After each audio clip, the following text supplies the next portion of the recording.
What's up? My name's Sarah H. and I'm going to be reading through the Tangle Fairies. This was my favorite book as a kid because it told me why my hair was all messy when I woke up. And I want Tangle Fairies in my hair. No questions asked, so let's get to it. Tangle Fairies by Steve Tiller.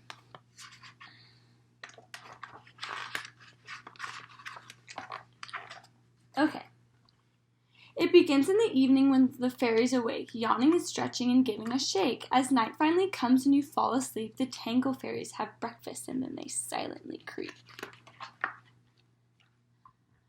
Out of their hiding places around the bed, they slowly squeeze from the mattress and spread. Checking to make sure that you are asleep, they tiptoe around and hide like Tom Peep.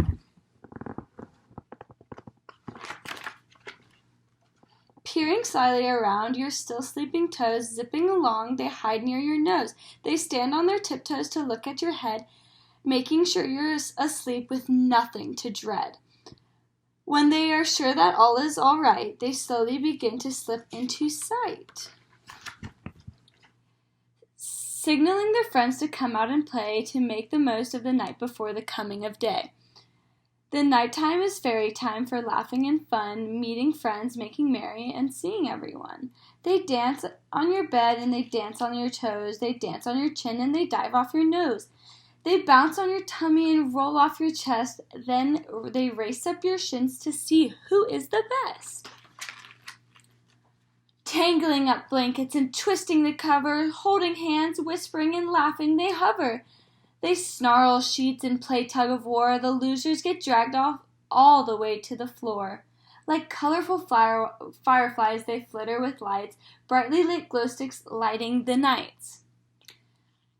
Like a high-flying actor trapeze at the fair, they pretend they are a circus and fly through the air. Fairies bounce with abandon on top of your head while you snore and sleep and you toss in the bed. Dancing like dervishes, they turn and they twirl. Launching and reeling, they swirl and they whirl. Woo-hoo. Some set up long nets between tummy and chin, playing badminton and tennis and having 10.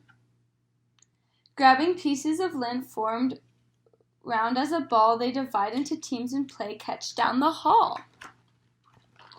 Fairies play dress up and put feathers in their hair, shooting stick-em-up arrows that fly everywhere. Hooting and hollering, they yell and they call, playing cowboys and Indians, pretending to fall. Off make-believe cliffs of your shoulders and heads, holding their sides, shrieking, pretending they're dead. Fairies pull down your covers to make you get cold, jiggling your earlobes and getting real bold. They sit on your arms and tell terrible old jokes, laughing themselves silly till they're ready to choke. Some make you turn over using your back. They pretend they are hikers with staffs and a pack.